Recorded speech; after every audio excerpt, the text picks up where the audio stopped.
Sebagai seorang mantan mahasiswa, walau DO, mahasiswa itu hidupnya nggak bisa ditebak ya.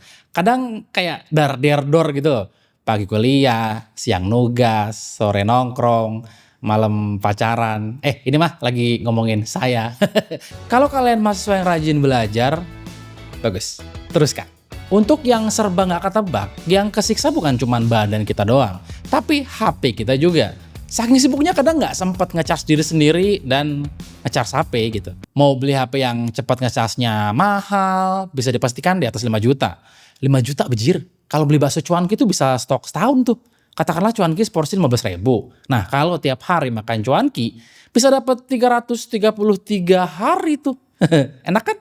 Ya paling tipes. Bisa sih beli HP yang harganya 2-3 jutaan doang. Dan di range harga segini, pilihannya banyak. Tapi biasanya kalian harus milih salah satu. Baterai gede atau layar bagus. Baterai gede atau kamera depan yang lumayan oke buat konten. Dan harga murah atau ketahanan yang bisa diandelin.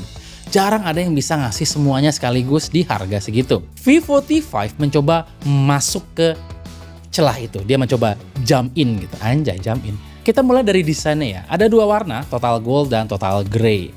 Quad curve design dengan dynamic light effect. Itu lampu-lampu RGB yang di samping modul kamera gitu. Ada motif yang cakep di bagian belakangnya, berubah motif kalau kita gerak-gerakin.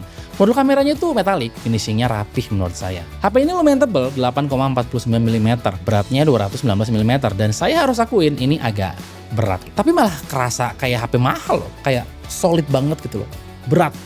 Terus dia juga baterainya 7200 mAh. Mereka ngeklaim ini baterai paling gede di antara HP-HP-nya Vivo. Dia punya 14 hari standby, 74 jam buat dengerin musik, 13 jam buat main game nonstop. Kalau main angka ini awet banget ya. Satu hal lagi yang bikin saya ternyangnya, pas baterai tinggal 1%, HP masih bisa dipakai nelpon 41 menit. Nah, pas 0% masih bisa dipakai nelpon 4 menit. Sihir macam apa ini? Bukan sihir. Mereka punya teknologi yang namanya Battery Life Extender yang bikin ini bisa terjadi. Dia juga udah support 44 watt flash charge, bukan paling cepat. Full charge butuh sekitar 1 jam lebih ya. Tapi dengan kapasitas segede ini harusnya nggak akan kehabisan baterai dan tiba-tiba minta dicas. Ada bypass charging 2.0-nya juga.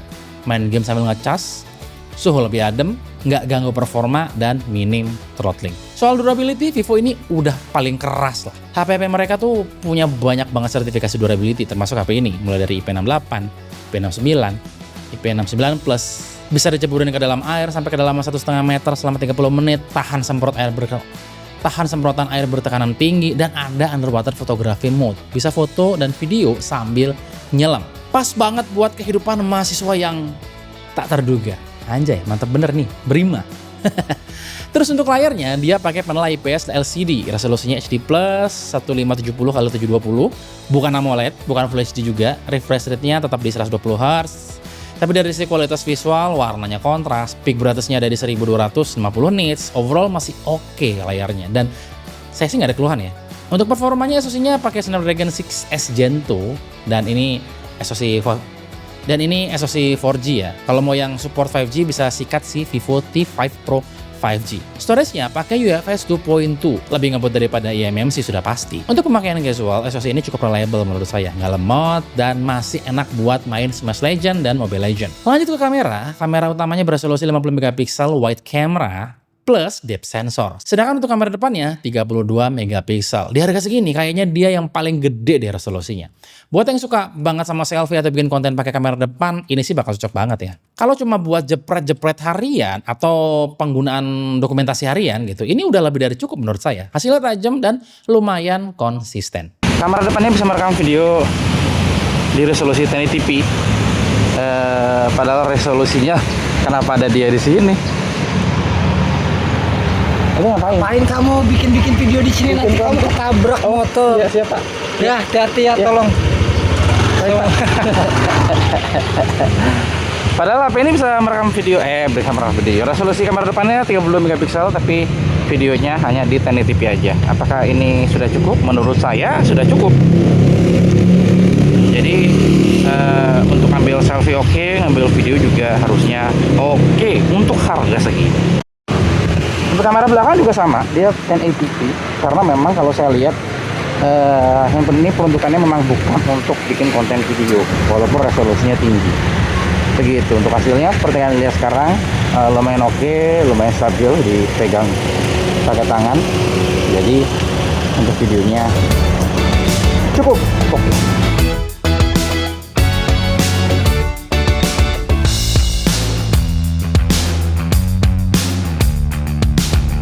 Nggak ada pilihan lensa ultrawide di HP ini, tapi ada AI Iris 2.0 buat hapus objek yang nggak diinginin. Dan ada AI Magic Move buat mindahin objek dalam foto. Terus karena dia punya sertifikasi IP68, IP69, dan IP69+, dia juga punya underwater fotografi. Underwater fotografinya kepake banget. Misal, kita bisa volume up buat ambil foto dan volume down buat rekam video. Yang spesial dari HP-HP Vivo sekarang adalah semuanya udah pakai Origin OS. Termasuk HP ini, dia udah pakai Origin OS 6 berbasis Android 16. Fitur-fiturnya sangat-sangat Origin sekali. Mulai dari Origin Island yang bisa nongol notifikasi di cutout kamera depan, terus ada drag and go buat mindahin file atau foto antar aplikasi, terus ada Office Kit buat kontrol HP kita dari komputer dan lain-lain.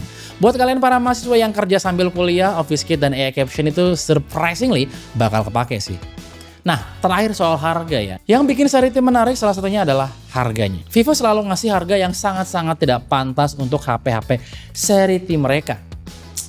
Maksudnya selalu ngerasa kemurahan gitu. Termasuk si Vivo T5 ini. Varian 6GB RAM dan 128GB storage dijual di harga Rp2.849.000.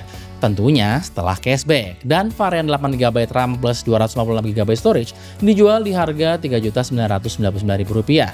HP ini bisa kalian beli secara online di Vivo Official Store atau e-commerce kesayangan kalian. Setiap pembelian HP ini kalian akan dapetin bonus Vivo Buds Air 3 gratis. Tapi stoknya terbatas, jadi buruan daripada nggak kebagian. Iya, terakhir ada juga early bird cashback sampai Rp500.000 yang berlaku dari 29 April sampai 8 Mei 2026 di Shopee dengan benefit extended warranty, screen protection, free labor free, dan free send-in repair service. Buat lebih detailnya bisa kalian cek di kolom deskripsi di bawah ya. Sampai lupa. Jadi kesimpulannya, HP ini gimana sih? Vivo T5 ini tahu betul apa kelebihannya. Baterai raksasa, durability yang luar biasa, kamera yang serba bisa, dan harganya yang paling masuk akal di kelasnya. Anjay, berima lagi gua. Layarnya LCD dan nggak ada 5G. Itu deal breaker sih, tapi sangat sesuai dengan segmentasinya. Kalau mau lebih, sikat yang versi Pro-nya. Jadi, sesuaiin dengan kebutuhan kalian. Silahkan sikat HP ini kalau butuh HP yang baterainya tahan lama dengan durability yang di atas rata-rata, dan kalian bisa sikat si T5 Pro 5G kalau butuh layar AMOLED, SoC-nya lebih kencang, dan udah 5G plus chargingnya lebih cepat. Dan kedua varian ini juga udah sama-sama pakai Origin OS 6. Jadi, soal smooth mah juara. Ya wes, segitu aja bahasan kita soal si T5 series yang akan comeback masuk lagi ke Indonesia. Klik tombol like kalau kalian suka dengan video ini dan kita akan ketemu lagi di video berikutnya. Irwan pamitan. Adios.